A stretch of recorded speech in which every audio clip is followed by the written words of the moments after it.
Дорогие друзья и подруги, коллеги и коллежанки, драч-приятельши, приятели, я рада вас приветствовать на открытии 21-го фестиваля сообщества ЛГБТ Республики Молдова, Moldova Pride. Для нас это очень важный день. Это будет насыщенная неделя. Вы можете зайти на наши социальные медиа, посмотреть программу Прайда этого года. Мы ждем вас на всех этих мероприятиях и прежде всего на марше солидарности, который состоится в это воскресенье. Важно, марш будет, да, несмотря ни на что. В этом году тема Прайда посвящена слову. Слово имеет огромную силу. Мы не всегда это осознаем.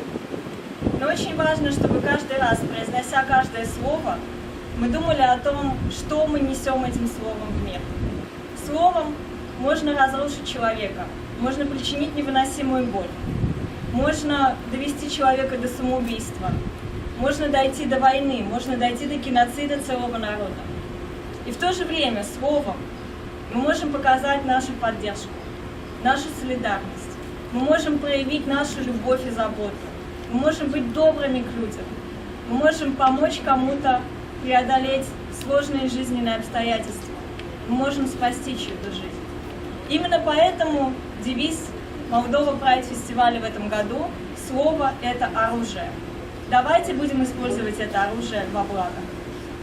И как всегда, по традиции, в этот день мы начинаем Moldova Pride фестиваль с поднятия флага Moldova Pride. В этом году чести поднять флаг Moldova Pride фестиваля удостоились два очень важных для нас человека. Первый – Марин Павлеску. Многие из вас знают его историю. Это молодой гей, который столкнулся с буллингом, насилием и травлей в национальной армии Молдовы. В отличие от многих других людей, кто переживает это, он не стал молчать.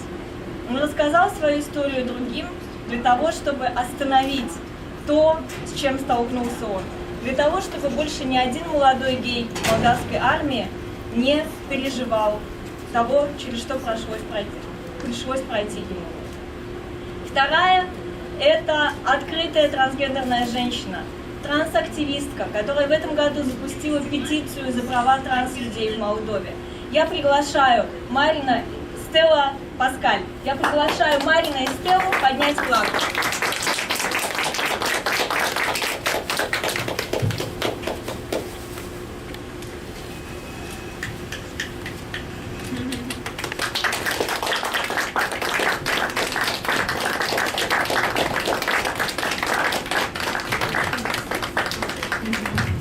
Dragilor, vă felicit cu deschiderea Pride-ului. Mulțumesc pentru onoare.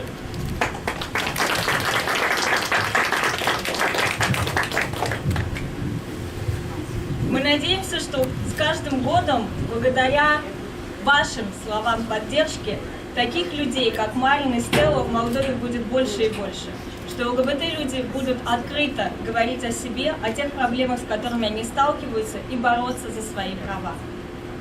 Как и каждый год, с нами сегодня наши друзья, наши соратники и соратницы, наши коллеги и коллежанки, представители посольств, которые каждый день помогают нам в нашем нелегком деле, потому что защита прав ЛГБТ в Молдове все еще нелегкое дело. И сегодня некоторые из них находятся здесь с нами. Я хотела бы предоставить слово послу Королевства Швеции в Республике Молдова Катарина Фрид. Катарина, please welcome to me.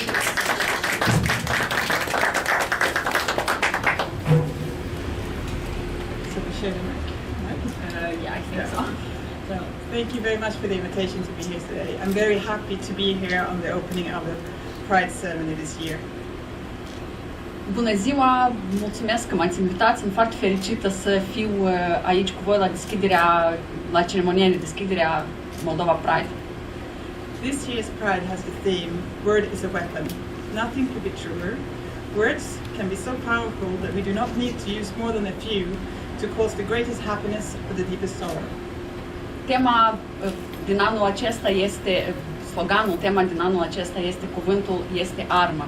Nu este nimic mai adevărat decât atât. Doar un cuvânt poate să ne cauzeze multă durere, dar în același timp fericire. Eu sper că nu uit nimic din ceea ce se citește. We have all witnessed the devastating consequences of words. Words intended to hurt, discriminate, manipulate or deceive, or that are spoken in anger or sorrow. Noi toți suntem martorii puterii devastatoare a cuvintelor. Cuvântul poate să discrimineze, cuvântul poate să manipuleze.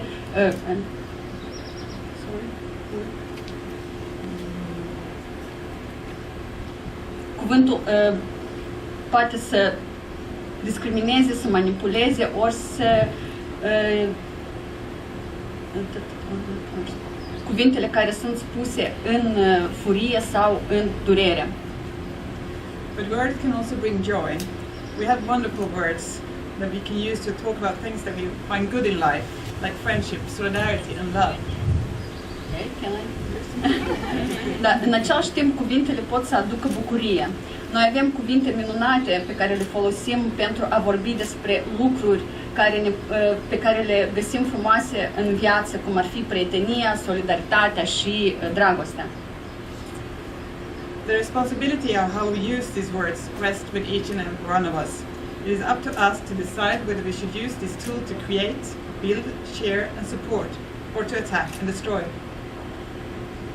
Responsabilitatea despre cum folosim cuvintele este a fiecăruia dintre noi. Noi suntem cei care decidem cum și unde folosim această unealtă care sunt cuvintele, să construim, să împărtășim și să susținem sau să atacăm și să distrugem. The LGBTQIA+ community is worldwide still facing so many stereotypes and prejudices, leading to discrimination and stigmatization and even hate speech and violence. Comunitatea LGBTQIA este peste tot în lume este supusă încă multor stereotipuri și prejudecăți. Ceea ce duce la multă discriminare și stigmatizare și chiar și discursuri de ură și violență. Toate acestea nu trebuie acceptate. But this can never be accepted. Each one of us is unique and diversity is something positive that we must embrace. No one should be discriminated because of sexual orientation or gender expression. Fiecare dintre noi este unic și diversitatea este ceva pozitiv, ceva ce noi trebuie să îmbrățișăm. Nimeni nu trebuie să fie discriminat din cauza orientării sale sexuale sau identității de gen. Unequal treatment and lack of human rights is damaging for any society and impairs development. Equal treatment and equal opportunities for everybody is and will always be a prerequisite for development and compliance with human rights. We must all work harder to end marginalization and create inclusive societies for all. Tratamentul inegal și lipsa drepturilor omului sunt factori care distrug orice societate și încetinează dezvoltarea. Tratamentul egal și oportunitățile egale pentru fiecare este și întotdeauna vor fi o prerequizită pentru dezvoltarea și alinierea față de drepturile omului. Noi trebuie să lucrăm mai mult ca să punem punct marginalizării și să creăm societăți inclusive pentru toată lumea. I'm therefore pleased that Sweden, together with others such as USA and the Netherlands here also today, have been able to work closely with GENDERDOC, who is helping the local LGBTQIA+ community here in Moldova. By working together with active civil society organizations, we hope to be able to improve the situation for LGBTQIA+ people everywhere, leaving no one behind. Acestea fiind spuse, sunt bucuroasă că Suedia, împreună cu alții, cum ar fi Statele Unite și țările de jos, care sunt astăzi aici lângă mine au fost capabile să lucreze îndeaproape cu GENDERDOC-M, organizația care ajută comunitatea locală LGBTQIA+ în Moldova, lucrând împreună cu societatea civilă activă și cu organizațiile active ale societății civile. Noi sperăm să fim capabili să îmbunătățim situația comunității și persoanelor care fac parte din comunitate peste tot în lume și să nu lăsăm pe nimeni în urmă. And we will have so many interesting meeting and sessions during this year's Pride celebration. I find it so important for you all who are here standing up for human rights to be able to have this platform to meet and exchange ideas and be heard. Sunt foarte multe întâlniri interesante și evenimente interesante care vor avea loc anul acesta în săptămâna Pride-ului. Este foarte important că voi care sunteți, care promovați drepturile omului pentru fiecare, sunteți auziți, să fiți auziți și să aveți oportunitatea să vă întâlniți și să faceți schimb de idei. The core of freedom is to be able to be and to love who we want and to show respect for each other. Remember that words have consequences.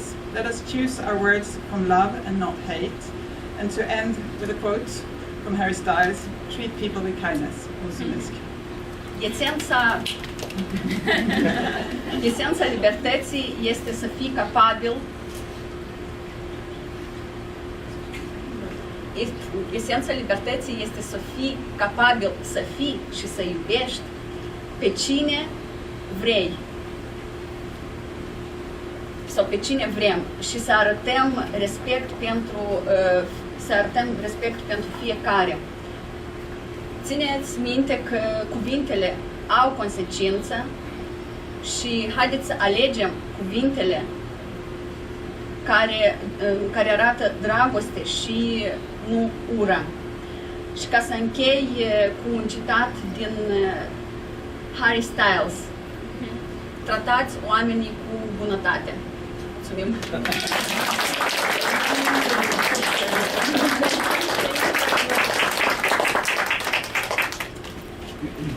Спасибо большое. Мы очень ценим эту солидарность, эту поддержку. Мы очень рады, что посольство Швеции всегда рядом с нами. На протяжении всех этих лет, начиная с самого первого прайда, который мы проводили в Молдове. А сейчас я хотела бы предоставить слово главе офиса посольства Нидерландов в Республике Молдова Флорису ван Эйгу. Флорис, пожалуйста.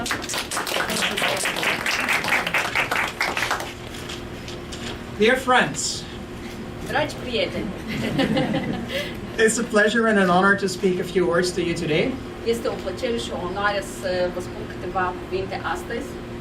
This week we celebrate the rights of lesbian women, gay men, transgender, queer and intersex people to be themselves. Săptămâna aceasta celebrăm dreptul femeilor lesbiene, bărbaților gay, persoanelor trans, persoanelor bisexuale, persoanelor queer și intersex să fie ei înșiși și ele însele. And we celebrate their contribution to Moldovan society. Și celebrăm contribuția pe care ei o aduc societății moldovenești. We also commemorate those we have lost at the hand of hate, the ones that are not with us anymore. La fel îi comemorăm pe cei care au căzut sau care și-au încetat viața din cauza urii. And we strategize and come up with initiatives that make Moldova a better place for LGBTIQ+, and therefore a better place for all Moldovans. Și venim cu strategii și planificăm pentru ca să transformăm Moldova într-o țară mai prietenoasă comunității LGBTQI+, și mai prietenoasă pentru toți, probabil trebuie să mă uit, pentru toți. Pentru toți. All over the world, LGBTIQ+ people face discrimination and violence, and unfortunately, the Republic of Moldova is no exception. peste tot în lume, comunitatea sau persoanele din comunitatea LGBTQI sunt supuși violenței și prejudecăților și, din nefericire, Moldova nu este o excepție. Although the law guarantees equal treatment, in practice, lesbian, gay, bisexual, transgender, queer and intersex people are not always treated equally. Chiar dacă legea garantează drepturi egale pentru toate persoanele, membrii comunității, membrii și membrele comunității LGBTQI+, nu sunt tratați și tratate potrivit legii. Too often they are the victims of hate speech and discrimination based on their sexual orientation or gender identity. Foarte des ei sunt victimele discursurilor de ură care sunt bazate pe orientarea lor sexuală sau identitatea de gen. Too often they are discriminated or bullied in schools, in the workplace or at home. Foarte des sunt discriminate, persoanele din comunitatea LGBTQI sunt discriminate și devin victime ale bullying-ului acasă, în școală, The workplace and at home. sau acasă, în școală, la serviciu. Too many young Moldovans are growing up alone and afraid that society will reject them, afraid to be themselves. Foarte mulți moldoveni tineri cresc singuri sau cresc în singurătate și fiindu-le frică că vor fi Rejected respinși de societate și de familie. and afraid to be themselves. Și fiindu-le frică să fie ei înșiși și ele însele. On behalf of the government of the Netherlands and on behalf of the embassy office in Chisinau, I would like to send a message of solidarity. Din numele Government. din numele Guvernului Țărilor de Jos și din numele oficiului sau reprezentanții ambasadei Țărilor de Jos la Chișinău, vreau Send a message of să solidarity. transmit un mesaj de solidaritate. A message of solidarity to men and women, transgender and cisgender, queer and intersex people, human rights activists and allies. Un mesaj A message of solidarity de solidaritate pentru Courageous men and women. femeile și bărbații curajoși, persoanele transgen sau cisgen, queer și intersex, activiști ale drepturilor omului și aliații acestora. Please rest assured that we are here to support you. Vă rugăm să fiți siguri că suntem aici alături de voi ca să vă susținem. The foreign policy of my country is based on human rights, and within our human rights policy, the promotion and protection of the rights of LGBTIQ+ is a key priority. Pentru politica externă sau politica externă a țării mele se bazează pe respectul drepturilor omului. And within the human rights policy, the promotion and protection of the rights of LGBTIQ+ is a priority. Și promovarea drepturilor persoanelor din comunitatea LGBTQI este o prioritate a acestei politici. Allow me to be optimistic. We are moving slowly forward. Permiteți-mi să fiu optimist. Încetișor ne mișcăm înainte. The legal framework that protects LGBTIQ+ individuals is not perfect, but it is slowly improving. Cadrul legal care protejează persoanele LGBTQI nu este perfect, dar se îmbunătățește. Thanks to the work of organizations like GENDERDOC, the situation of LGBTIQ+ is being monitored and researched. Grație lucrului pe care îl face organizația și organizațiile ca GENDERDOC-M, situația persoanelor din comunitatea LGBTQI este monitorizată and researched, și cercetată. And the outcomes are brought to the attention of the government and state institutions. Și rezultatele sunt aduse în atenția publicului și instituțiilor guvernamentale. All with one very clear message. Toate cu un singur mesaj foarte clar. Protect and promote the human rights of all Moldovans, including those who are LGBTIQ+. Protejați și promovați drepturile omului ale tuturor persoanelor din Moldova, inclusiv ale persoanelor care fac parte din comunitatea LGBTQI+. Let's remember, LGBTIQ+ do not ask for special rights. They ask for the same basic human rights that everybody is entitled to. Haideți să nu uităm sau haideți să ne amintim că persoanele din comunitatea LGBTQI+ nu cer drepturi speciale. Ele cer aceleași drepturi pe care le au toți cetățenii. Equality not just for some, but equality for all. Egalitate nu doar pentru unii, ci egalitate pentru toți. The anti-hate crime legislation that was recently enacted is a very important step. Legislația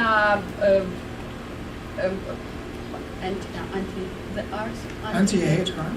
Legislația anti-ură, care a fost recent adoptată, sau legea anti-ură care a fost recent adoptată, este A very important step towards a better protection of the community against violence.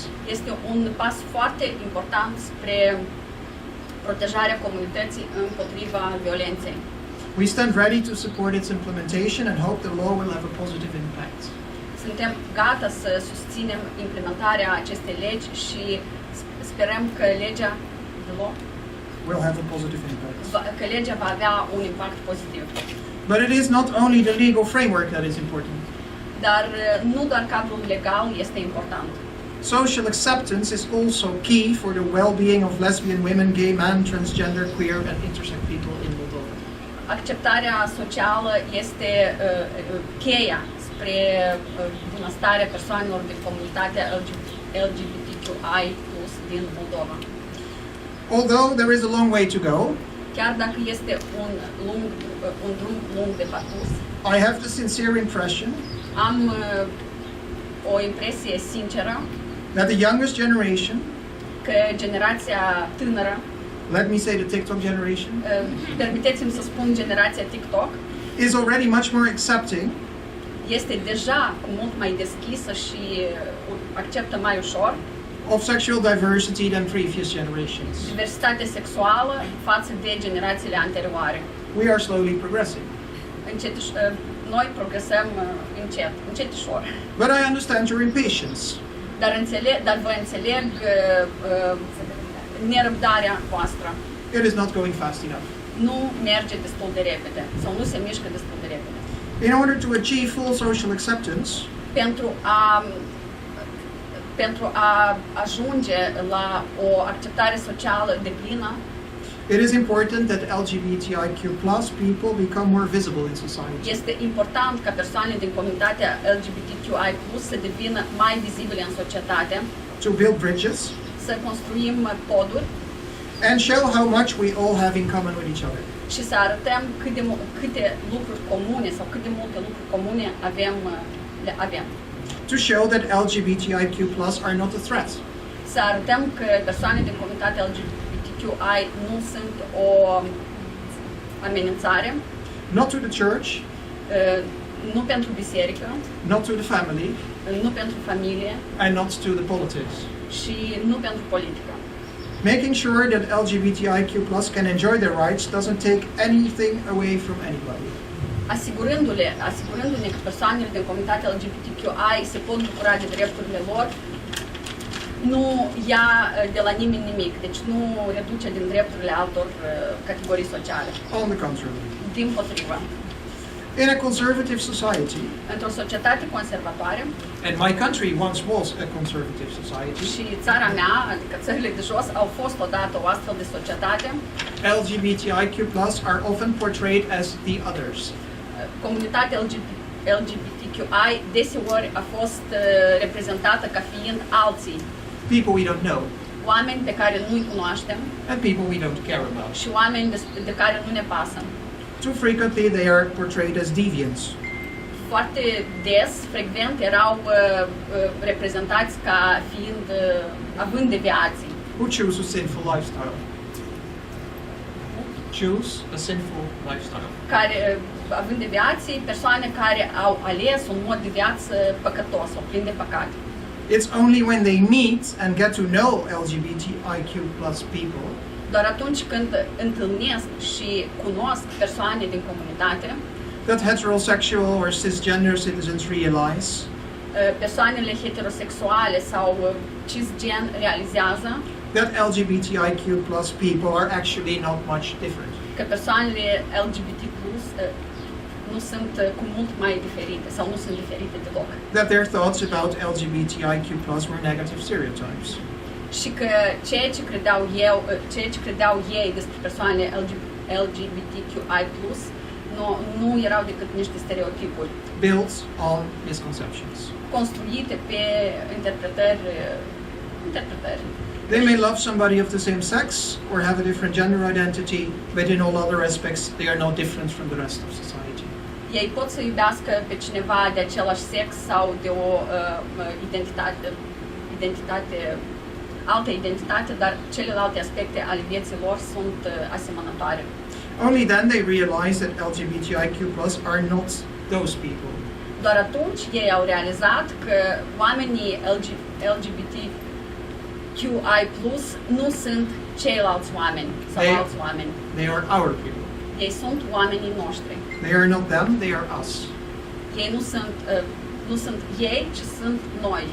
They are our sisters and brothers, Ei sunt frații și surorile noastre, our children, our parents, copiii și părinții noștri, our co-workers and our neighbors. colegii și vecinii noștri. They drive our buses and taxis. Ei ne conduc autobuzele și taxiurile. They fly our planes and present our television programs. Ei ne conduc avioanele și ne prezintă emisiunile noastre de la TV. They make our laws and they apply them in court.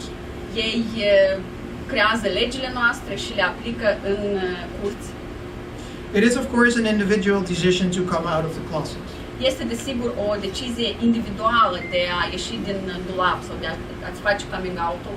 But the truth is, Dar adevărul este că only when LGBTIQ plus people are more visible in society, doar atunci când persoanele LGBTQI sunt mai vizibile în societate, it is possible to dismantle prejudice and to build social acceptance.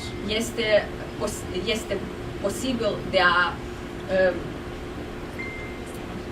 a depăși stereotipurile To build social acceptance. și de a depăși stereotipurile și a construi o societate sănătoasă. Accepting. De a construi o societate care îi acceptă. And believe me, Și credeți-mă, once a majority of people accept LGBTIQ plus people, odată ce majoritatea persoanelor acceptă comunitatea LGBTQI+, as their brothers and sisters, ca fiind frații și surorile lor, politicians will stop their hate speech. politicienii se vor opri din discursurile de ură. It will no longer work Ele nu vor mai funcționa to deflect attention from their own failures ca să sustragă atenția de la eșecurile lor or to rally up support that they had lost. sau să restabilească susținerea pe care au pierdut-o. I have been living in Moldova for over 3 years now, Locuiesc în Moldova deja de 3 ani and I would like to share with you that I am struck by its diversity. și aș vrea să vă împărtășesc că sunt uimit de diversitatea de aici. Moldova is a small country, Moldova este o țară mică, but it harbors so much diversity. dar în ea încape sau se adună foarte multă diversitate. People speaking Romanian, Russian, Gagauz, Bulgarian, and other languages. Oameni care vorbesc româna, rusa, găgăuza, bulgară și alte limbi. It is home to Orthodox Christians, Catholics, Jews, and people from other faiths. În Moldova sunt confesiuni ca ortodoxi, catolici, evrei And people from other faiths. și persoane care împărtășesc alte religii. It harbors people who were born in Russia, in Ukraine, in Romania, and in many other places. Moldova adună în sine oameni care sunt născuți în Rusia, în Ucraina și în multe alte locuri, România și multe alte locuri. Many Moldovans have experience working in other countries, in the West and in the East. Mulți moldoveni au experiența lucrului peste hotare în vest și în est. I believe there is a lot of strength in this diversity. Eu cred că este multă putere în această diversitate. Because people with diverse backgrounds, deoarece oamenii cu un background divers, through dialogue, prin dialog, will come up with more creative solutions. vor veni cu soluții mult mai creative, Better solutions to the problems Moldova is facing. soluții mai bune pentru problemele pe care Moldova le întâmpină. If Moldova manages to embrace also its sexual minorities, Dacă Moldova reușește să-și îmbrățișeze în același mod minoritățile sexuale, it will not only be a happier place for LGBTIQ+, va fi sau va deveni un loc mai fericit, nu doar pentru comunitatea LGBTQI, it will also make the country stronger. aceasta va transforma sau va face țara mai puternică. I thank you very much and I wish you a happy Pride. Vă mulțumesc foarte mult și vă doresc un Pride fericit.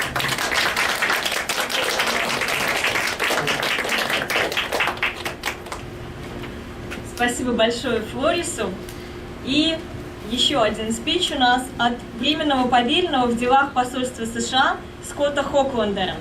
Scott, please welcome to the mic.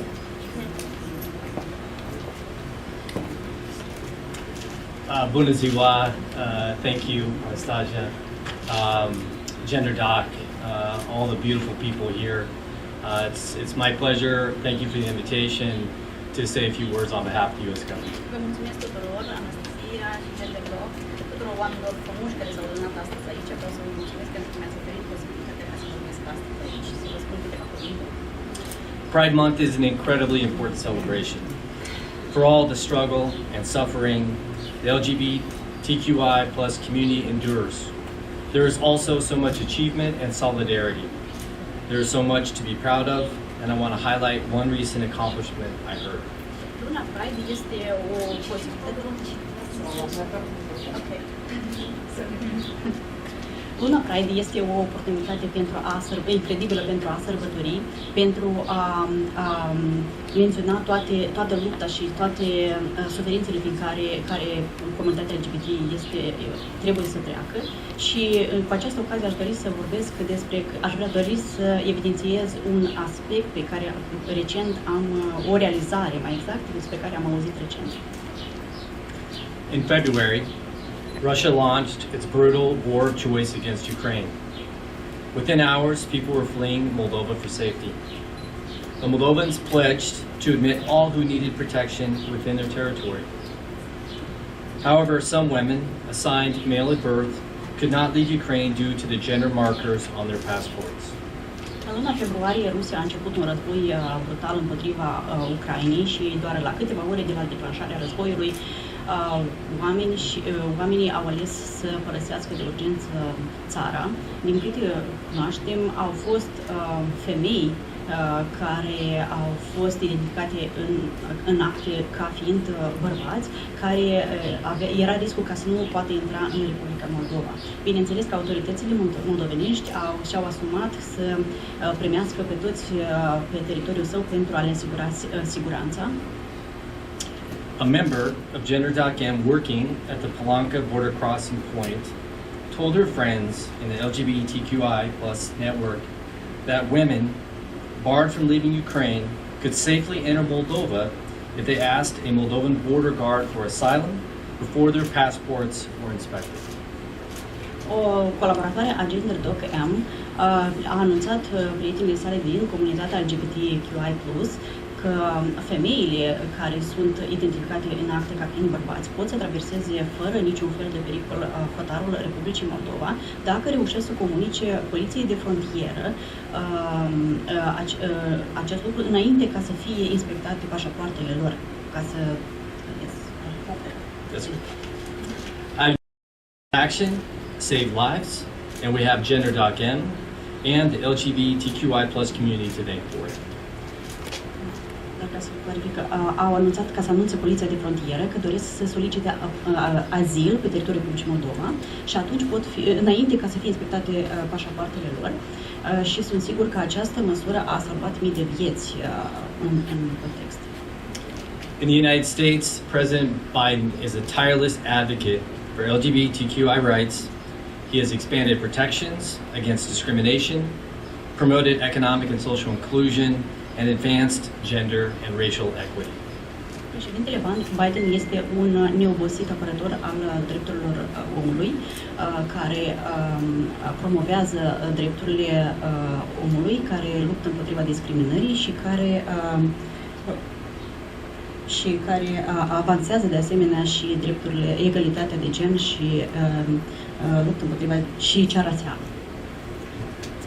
During the Summit for Democracy held in December 2021, President Biden also launched the Year of Action, in part to encourage positive steps to uphold human rights. În cadrul Summitului Democrației din 2021, președintele Biden de asemenea a lansat anul așa numitul an al acțiunilor pentru a putea susține și promova drepturile omului. Moldova is both a participant in both the Summit for Democracy and Year of Action. So I call upon the government to respect the freedom, dignity, and equality of all people, including LGBTQI+ persons, and protect them from violence, threats, discrimination, and abuse. Republica Moldova este în egală măsură participant atât a Summitului Democrațiilor cât și a anului acțiunilor și în acest context fac apel către autoritățile Republicii Moldova ca să protejeze libertatea, demnitatea, egalitatea tuturor oamenilor, inclusiv a persoanelor LGBTQI+, și să protejeze împotriva violenței, amenințărilor, discriminărilor sau abuzurilor. And I'm glad the government approved laws combating hate crimes. Și mă bucur că guvernul a reușit să aprobe legea privind combaterea urii sau a discursului de ură. The United States affirms that LGBTQI+ rights are human rights. We celebrate with you today. We stand with you forever. Thank you for the opportunity to speak with you. Statele Unite afirmă faptul că drepturile persoanelor LGBTQI sunt drepturile omului. Noi suntem cu voi alături și vom rămâne mereu alături, aproape de voi și mă bucur foarte mult că am avut posibilitatea să fiu aici alături cu dumneavoastră și să vă vorbesc.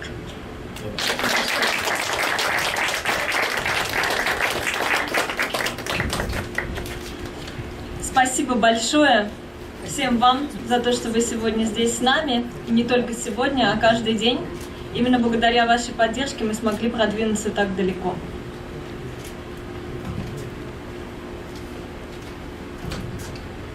Добрый день всем, дорогие друзья, уважаемые гости.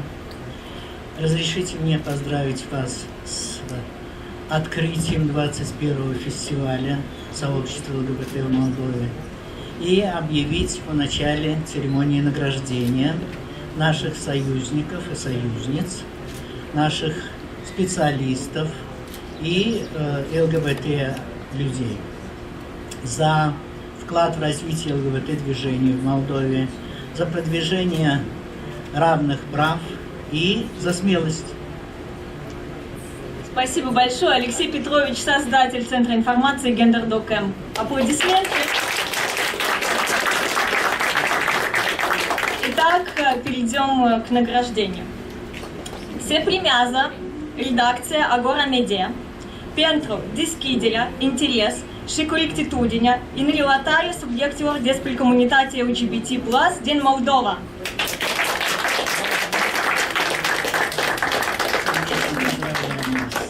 Mulțumim foarte mult, dacă îmi permiteți două vorbe.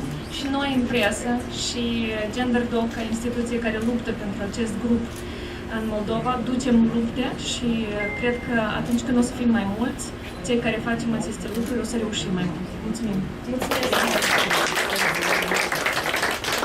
Награждается Майя Рыбакова, координаторка профилактической деятельности в отделе координации и реализации национальной программы по ВИЧ-СПИДу и ИПП больницы дерматологии и коммуникабельных заболеваний, за продвижение инклюзивных политик в области здравоохранения, отвечающих потребностям ЛГБТ+.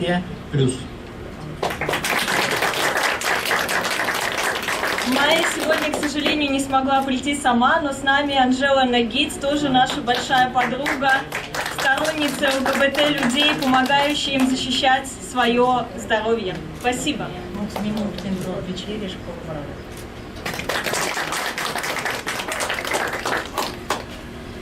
se premiază influențarea din Zayț pentru promovarea activă a drepturilor persoanelor LGBT+, și susținerea deschisă a comunității LGBT pe rețelele de socializare.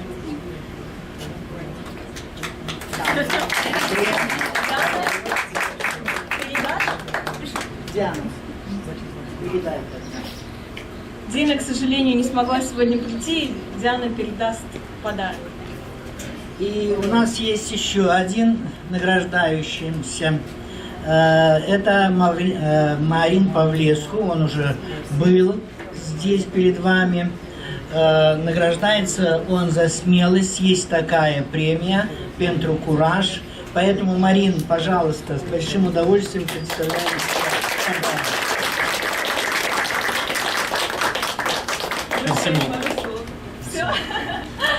Спасибо. Как я уже и говорила, именно благодаря таким смелым поступкам, как то, что сделал Марин, ситуация в Молдове постепенно меняется к лучшему.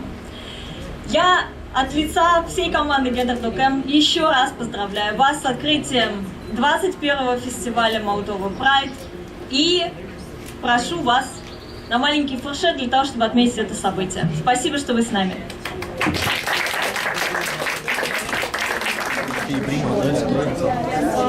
Also gonna do everything. It's very hard work. I hope. No, it was beautiful. It was great. No, it was fine. It was very good. Well done. I'm all for any LGBT merch.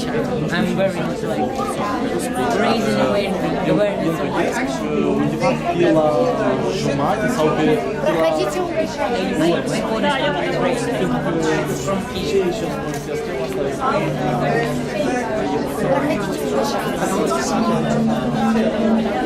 And of course, every few minutes